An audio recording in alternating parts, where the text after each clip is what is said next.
Bienvenue, mesdames et messieurs, dans l'invité du jour. Le président Issoufou Mahamadou du Niger ne briguera pas un troisième mandat en 2021. L'homme fait partie des chefs d'État africains qui ont décidé de ne pas faire modifier la constitution de leur pays en vue d'un mandat supplémentaire. Son parti, le Parti nigérien pour la démocratie et le socialisme, PNDS Taraya, a désigné l'actuel ministre de l'Intérieur, Mohamed Bazoum, comme son dauphin. Mais l'opposition nigérienne dit se mobiliser pour obtenir absolument l'alternance en 2021. Quels sont aujourd'hui les rapports des forces politiques et quels enjeux en 2021? Je reçois pour en parler Idrissa Ouaziri. Il est le président de la section France du PNDS Taraya et porte-parole de la jeunesse de ce parti, le parti au pouvoir.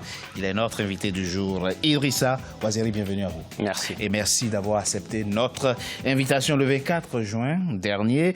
Et l'Assemblée nationale de votre pays, le Niger, a adopté à l'unanimité des 133 députés présents un nouveau code électoral dont l'article 8 disqualifie pour la présidentielle tout Nigérien ayant été condamné à une peine d'emprisonnement d'1 an et qui n'a pas été réhabilité. Un vote d'ailleurs boycotté par l'opposition de votre pays qui pense que ce code électoral est taillé sur mesure pour éliminer Hama Amadou, le principal opposant de votre pays. Il faut d'abord souligner que ce code a été amendé suite à des recommandations du CNDP. Le Niger a un outil qui s'appelle le Conseil national de dialogue politique qui permet au dialogue politique d'être fait dans ce cadre-là. Et ce cadre-là est paritaire. Donc ils ont fait des recommandations. Il y a l'opposition, la majorité et les non-affiliés. Donc ces recommandations ont été portées dans le code et ce code a été voté. Vous parlez d'un article 8, mais vous savez, l'article 8 dont vous parlez, c'est un article qui a existé dans tous les codes que le Niger a connus. On n'a pas touché une virgule dans cet article, donc je ne vois pas de problème de ce point de vue. Il se trouve que par fatale coïncidence,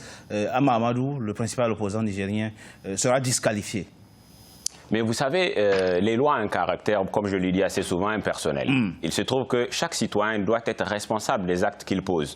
Si vous posez des actes, que demain ces actes vous empêchent vraiment de pouvoir, je ne sais pas, briguer ou je ne sais pas quoi, ça c'est votre affaire. Maintenant, le Niger est à l'ère vraiment des institutions. Nous nous battons pour que les institutions soient fortes, solides et crédibles dans notre pays. Donc, essayons quand même de faire cette compréhension. Il ne faut pas qu'on aille dans l'amalgame de tout. Il y a un article qui a toujours existé, qui a été reconduit, il est normal. Dans notre pays, pour vraiment être candidat pour aller dans l'armée et pas mal de fonctions, on demande parfois des casiers judiciaires. Vous savez, il est normal que pour la fonction suprême aussi, on puisse avoir un minimum d'exigence. Et cet article 8 a toujours existé. En termes de probité et de moralité, dites-vous, je l'ai dit, le président Issoufou Mahamadou a fait l'option, effectivement, alors qu'il en a les moyens politiques, de ne pas modifier la constitution de son pays. Et c'est Mohamed Bazoum qui est désigné pour porter les couleurs de votre parti à la présidentielle de 2021. Pourquoi lui? Pourquoi Mohamed? Il faut d'abord saluer la décision du président Issoufou, sa volonté d'obtenir l'alternance démocratique que le Niger n'a jamais connue.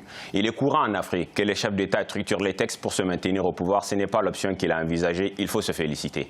Le président Bazoum, parce que, comme le président Issoufou, il fait partie des cadres fondateurs de notre parti. C'est un homme qui a été de la création de notre parti, un homme qui a apporté beaucoup dans notre parti. Il a aussi cette expérience quasi complète, plusieurs fois ministre des Affaires étrangères, ministre de l'Intérieur. Il a donc ce carnet d'adresses-là que vous connaissez et cette fonction d'homme d'État.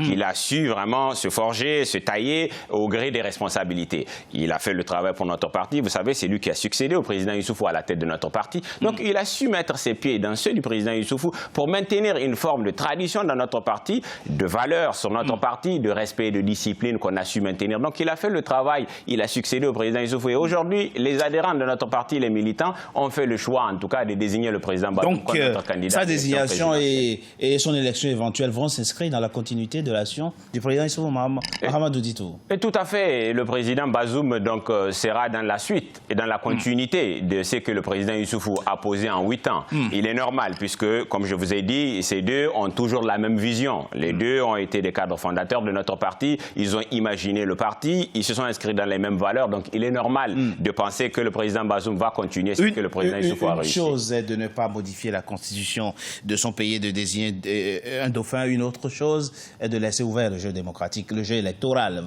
voudrais-je dire. Il le sera. Le président Issoufou est un démocrate dans l'âme. Le président Issoufou a dit à maintes reprises que sa volonté, c'est que notre pays puisse réussir une alternance démocratique. Il est chez le président Issoufou acquis que pour lui, le pouvoir se transmet par la voie des urnes. Il est chez lui un acquis aussi que c'est le peuple qui est souverain. Il croit dans des élections libres, transparentes et honnêtes. Oui. Il croit dans le fait que lorsque le peuple est appelé à voter, c'est ainsi qu'on peut construire un avenir meilleur pour notre pays. Il est donc hors de question de même penser. Je pense sincèrement que toute personne, en tout cas qui s'intéresse au Niger, les Nigériens d'abord, mais même au-delà, ne puisse même pas s'imaginer que nous puissions organiser des élections, en tout cas sous Issoufou, qui ne seront pas vraiment des élections crédibles, transparentes, crédibles et honnêtes. Dites-vous, une présidentielle, elle se joue aussi sur le bilan. Et le bilan de votre président, enfin le bilan de votre parti et du président Issoufou Mahamadou, l'opposition de votre pays le qualifie de négatif. Non, non, notre bilan est totalement élogieux. Je vous dis, le président a été élu en 2011 et réélu en 2016 sur la base d'un programme, celui de Renaissance. Aujourd'hui, nous avons un taux de croissance à 6%. Nous avons, grâce à l'initiative 3N, les Nigériens nourrissent les Nigériens, fait en sorte que la sécheresse ne soit plus synonyme de famine. Nous avons investi environ 1 000 milliards de francs CFA dans différents programmes qui ont permis de booster les cultures irriguées de près de 300% et les cultures pluviales de près de 71%. Oui. Nous visons à l'horizon 2021 la fin zéro au Niger, ce qui est déjà quelque chose d'énorme. Donc, en 2021, ce sera l'autosuffisance alimentaire au Niger. Nous avons aussi réduit les déficits budgétaires. Vous le savez, nous serons à l'horizon 2021 proche de 3%, c'est-à-dire proche des critères de convergence. Oui. Sur le plan des infrastructures, vous savez, nous avons complètement désenclavé les villes. La ville de Niamey, aujourd'hui, symbolise à elle seule, et c'est Nicéphore Soglo qui le dit, la renaissance africaine. Nous avons totalement changé la ville de Niamey. Et ce n'est pas que Niamey, toutes les villes au Niger ont bénéficié de ces programmes. Sur le plan de l'éducation, nous avons investi en 8 ans plus que tous les gouvernements qui sont succédés de 1960 à 2010. Sur le plan de la sécurité, vous le savez, le Niger est entouré par pas mal de foyers terroristes. Eh bien, grâce aux investissements qui ont été faits, proche de 20% du budget, nous avons su maintenir la sécurité. Il n'y a pas 1 km² du Niger qui reste occupé par des forces nébuleuses. Naturellement, le problème du terrorisme, vous le savez, est un problème très complexe. Les États-Unis, la France, eux aussi, font face au problème du terrorisme. Il arrive que nos forces de défense et de sécurité soient attaquées. Il y a d'ailleurs lieu, là, vous me donnez l'occasion de leur rendre hommage à eux, mais pas seulement à leurs familles qui endurent le prix lourd, parce que ce sont des familles qui vivent dans la crainte, dans la peur. C'est d'ailleurs là qu'il faut se féliciter et dire à l'opposition qui parfois jubile lorsqu'on est attaqué qu'il y a des moments où la politique politicienne, on doit la pousser de côté et à l'unisson porter le deuil lorsque ces forces de défense et de sécurité sont attaquées. Et saluer ici également la mémoire des 18 éléments, des forces de l'ordre qui sont tombés à l'occasion de l'attentat qui a frappé Inat dans l'ouest de votre pays. Et c'est dans ce contexte sécuritaire difficile que vous avez tout de même réussi à organiser le dernier sommet de l'Union africaine. Il faut se féliciter en effet. Niamey a accueilli le sommet de l'Union africaine, événement inédit pour notre pays. Jamais un gouvernement n'a été en capacité d'organiser un si grand sommet dans notre pays. Il y a lieu de féliciter l'ensemble de notre peuple, le gouvernement, mais aussi et surtout le président Issoufou Mahamadou, qui a montré, grâce à la puissance de la volonté, qu'il n'y a pas de fatalité, que le développement est possible. Cette zone de libre-échange va nous permettre, en Afrique, de favoriser les échanges entre Africains, qui est aujourd'hui de 13 à 15%. On peut le passer d'ici à 2021 à 60%. Donc c'est très important. Vous voyez, l'Afrique, c'est 1,2 milliard de personnes, qui représentent environ 2500 milliards de dollars de PIB. Donc, à travers ceci, nous engageons aujourd'hui la vraie lutte contre le terrorisme. Car, comme le dit le président Issoufou, permettez-moi de le dire, le véritable terreau de l'insécurité et du terrorisme, c'est la pauvreté. Alors, lorsque nous aurons des entreprises fiables, lorsque nous aurons des cases de santé, des écoles, lorsque le chômage baissera, il sera difficile d'embrigader des jeunes Africains sur des ceintures explosives pour aller sauter. Donc, nous luttons pour l'emploi, nous luttons aussi contre l'insécurité. Merci, Idrissa Ouazziri, je rappelle. Merci beaucoup. Que vous êtes le président de la section France du PNDS Taraya et porte-parole de la jeunesse de ce parti, le parti au pouvoir. Merci à vous. Merci beaucoup. Mesdames et messieurs, c'était l'invité du jour. Merci d'avoir été à notre compagnie. À très bientôt pour un nouveau numéro de l'invité du jour.